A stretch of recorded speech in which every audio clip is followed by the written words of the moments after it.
Yveline Bélanger, une spectatrice du Québec, demande s'il est possible de faire un tirage de cartes au sujet de l'Iran. L'Iran, ce grand pays en Orient, qui est, on pourrait dire avec l'Arabie Saoudite, ce sont les deux puissances, les deux grandes puissances régionales de cette partie du monde. L'Arabie Saoudite étant jusqu'à récemment en tout cas très très proche des États-Unis, et l'Iran, tout au contraire, sont en quelque sorte l'ennemi désigné, le vilain.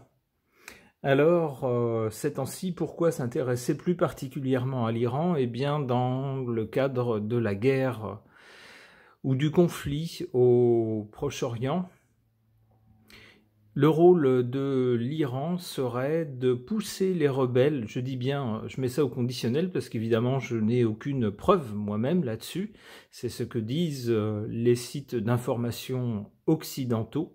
L'Iran donc pousserait les rebelles houthis au Yémen à faire des actes de piraterie dans la mer Rouge, ce qui gênerait fortement les navires occidentaux et entre autres israéliens. Alors donc, que penser de l'Iran? Que penser de ce pays? J'interroge à ce sujet le tarot de Marseille.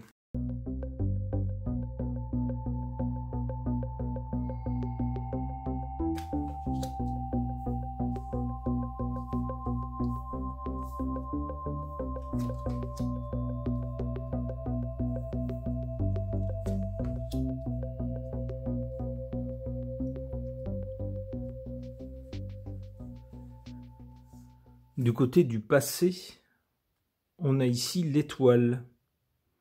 L'Iran, jadis, mais quand je dis jadis, c'était il y a longtemps, c'était une partie du monde qui faisait référence, qui a une histoire, qui a une culture. C'est une partie du monde qui a fait l'histoire, entre autres, jusqu'à l'époque moderne. D'où cette carte de l'étoile qui représente une protection, un espoir, quelque chose de positif, de bienveillant. Mais c'est plutôt du côté du passé ici. Pour le présent, avec cette carte de la justice, on a un pays qui cherche à être juste. Alors on a eu, avant le régime actuel, on a eu le Shah d'Iran, c'était le nom de son titre, le Shah, qui était très très proche de l'Occident et sans doute probablement trop proche au goût de certains puisqu'il a été renversé par une révolution islamique. Si mes souvenirs sont bons, c'était à la fin des années 70.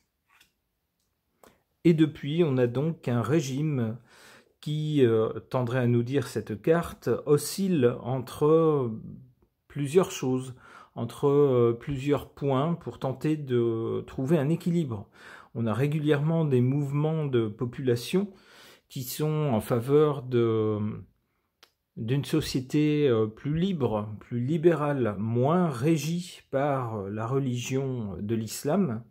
Et puis on a en face des censeurs qui sont très à cheval, au contraire, sur le respect des règles religieuses. Alors comment trouver le bon point milieu entre ces deux extrêmes? Dans quelle mesure aussi est-ce que les mouvements du peuple, parfois les rébellions, les manifestations, sont-elles naturelles ou ne sont-elles pas poussées par certains pays occidentaux qui auraient intérêt à voir tomber ce régime? Alors c'est peut-être vrai, c'est peut-être pas vrai du tout, on ne sait pas, et je pense que les dirigeants de ce pays eux-mêmes doivent se poser des questions aussi parfois. Est-ce que les aspirations du peuple sont légitimes?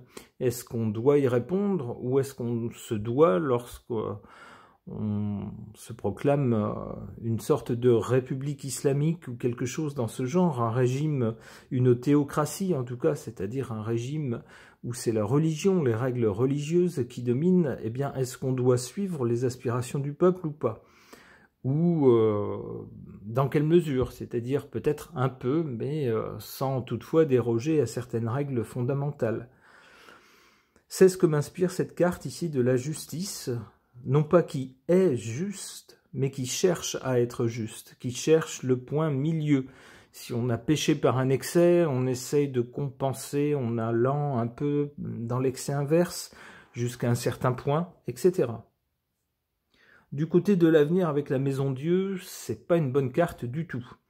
C'est une carte d'une explosion, d'un écroulement, d'un événement inattendu, soudain, qui peut être donc de cet ordre-là. Ça peut être ici on nous montre quelque chose venu du ciel.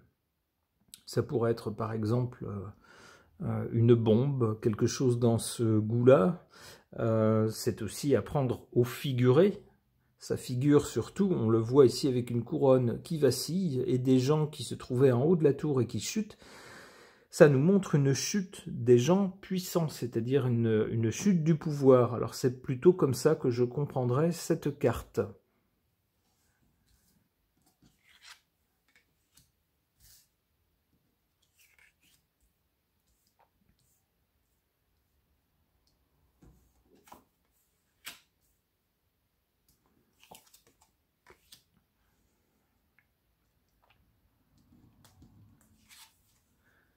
En défaveur de ce pays, on a la carte de l'empereur, qui tendra à nous dire que le ou les dirigeants actuels, puisque cette ligne-là verticale, c'est la ligne du présent, ici c'est le passé, ici c'est l'avenir, le ou les dirigeants actuels n'ont pas une ligne favorable au pays. C'est ce que tendrait à nous dire cette carte.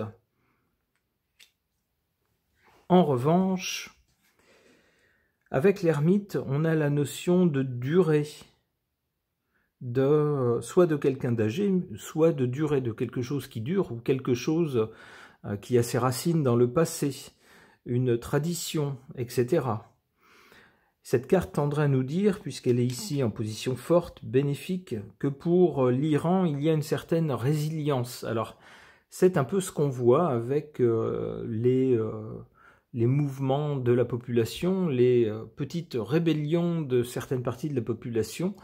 Régulièrement, on a par exemple une femme qui se tient dans l'espace public sans voile, ce qui n'est pas du tout apprécié, ou ce genre d'actes en fait qui sont réprimés par les censeurs, mais qui pour la population font partie de sa liberté, et qui rappellent l'époque du Shah d'Iran, où la société, on va dire, la société iranienne était très proche dans ses mœurs, dans sa façon de vivre de l'Occident. Eh bien, avec cette carte de l'ermite, cette carte tendrait à nous dire justement qu'il y a une résilience, qu'il y a un souvenir de ces années plus libres, ou plus libérées, suivant la façon dont on les voit, et que cette tradition ou ce souvenir ne se perd pas. Au contraire, il persiste, on le voit avec cette carte.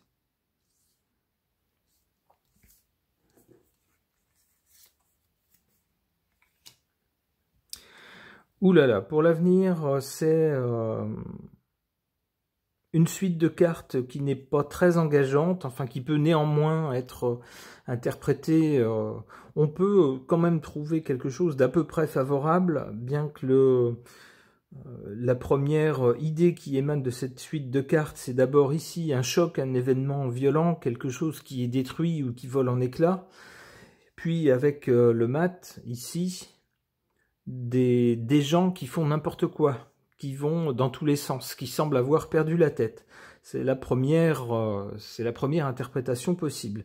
Une autre interprétation plus favorable pourrait nous dire que des personnes puissantes ici vont être dégagées ou seront dégagées d'une façon ou d'une autre. Et puis ensuite, le pays prendra une voie originale, une voie à nul autre pareille, écoutera ses besoins, ses envies, les envies de son peuple, et tracera sa propre voie. Une voie qui, à certains, pourra paraître un peu bizarre, un peu pas très sensée, mais qui sera en tous les cas originale. Alors, que nous dit la suite? Aïe. Eh bien, il semble que dans ce cas, alors que ça soit une interprétation ou l'autre, que ça soit une interprétation favorable avec des gens qui tentent une voie nouvelle pour ce pays, ou alors qu'il s'agisse de gens qui font n'importe quoi après avoir renversé le pouvoir. Il semble que tout ça connaîtra une fin nette et brutale. Bon, ok.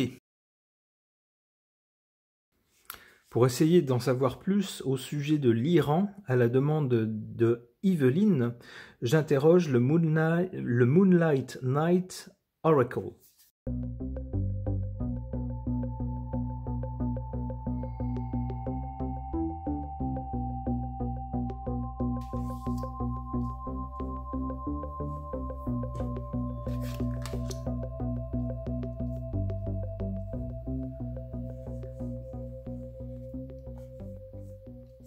Du côté du passé, ici avec cette carte des poissons, on nous parle de prospérité et d'argent. Mais cette carte est du côté du passé. On peut penser qu'il s'agit de l'Iran.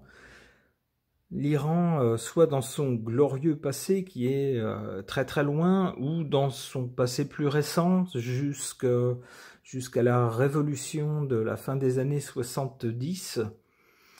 On nous dit donc que dans le passé, ce pays fut prospère et riche. Alors évidemment, on sait que ça s'est arrêté plus ou moins. Alors ça n'empêche pas les Iraniens et les Iraniennes de vivre, bien sûr, mais la prospérité n'est plus la même, eu égard aux sanctions occidentales, qui empêchent bien sûr de commercer convenablement. En carte centrale pour le présent, on a cette carte du sablier, qui tendra à nous dire qu'il y a une sorte de... pas d'ultimatum, mais de compte à rebours vers un événement, que le temps est désormais compté avant que quelque chose de précis ne se produise. Du côté de l'avenir, avec cet arbre, ce gros arbre qui a l'air puissant, fort et solidement enraciné, avec beaucoup de belles branches, on nous parle justement d'un pays puissant. Alors il n'est peut-être plus question, comme par le passé, de prospérité économique et financière, mais on a quand même ici un pays qui est puissamment enraciné et qui est solide.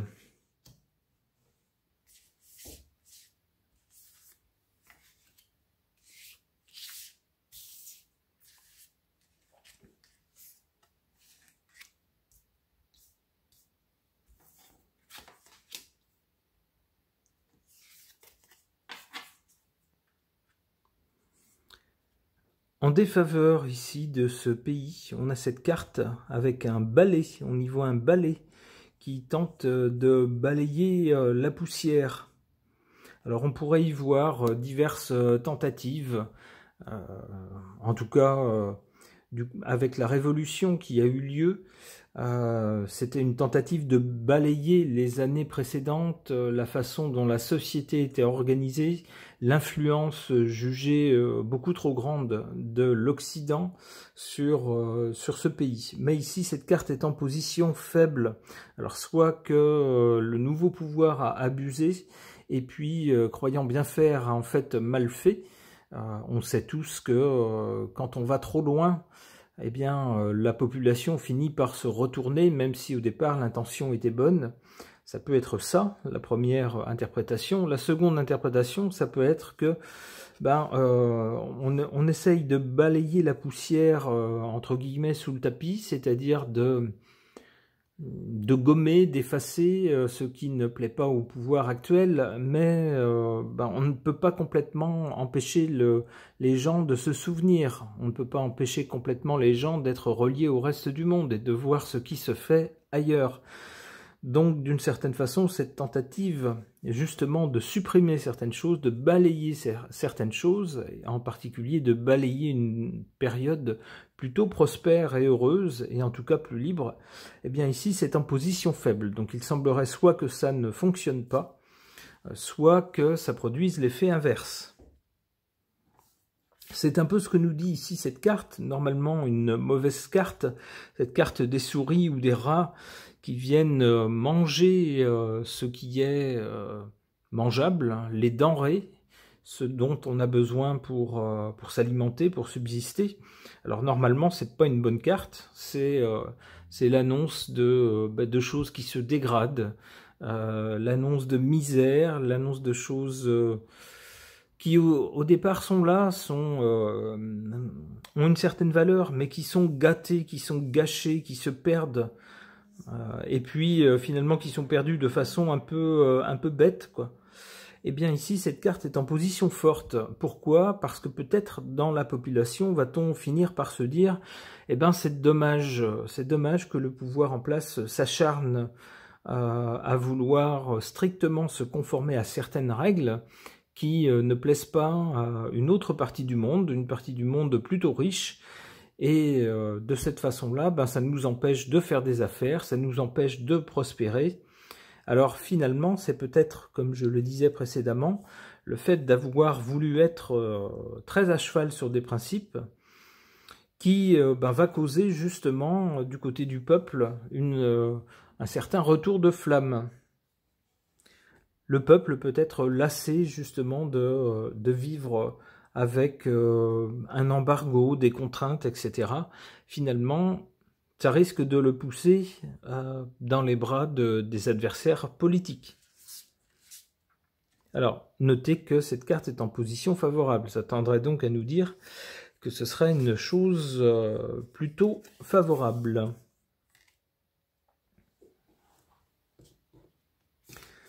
Alors ici, du côté de l'avenir, on a donc cet arbre qui nous parle d'un pays qui est solide, pas un pays qui s'effondre ou qui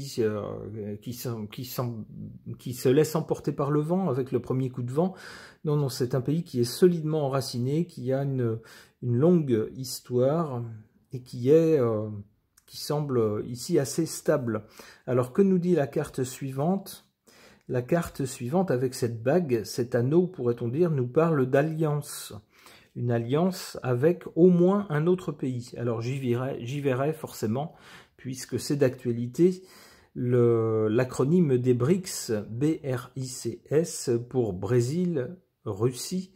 On parle d'Inde, de Chine et avec le S, d'Afrique du Sud. Mais depuis le début de ce groupe, depuis que ce groupe de pays s'est formé, l'Iran est toujours un petit peu ajouté à ce groupe, au moins en tant qu'observateur, si ce n'est désormais comme membre à part entière. Alors on a bien une alliance ici de pays qui ferait la force, parce que si ce pays ne peut plus faire ce qu'il veut avec l'Occident à cause de divers embargos et boycotts, eh bien avec ces autres pays, qui sont des pays très puissants pour certains, on pense à la Chine, à la Russie, au Brésil, qui sont des gros morceaux, si j'ose dire, eh bien il y a possibilité de commercer avec ces pays-là, qui eux ne demandent pas de compte et n'imposent pas d'embargo, d'où une nouvelle solidité, une nouvelle santé, qui se referait à travers ces alliances.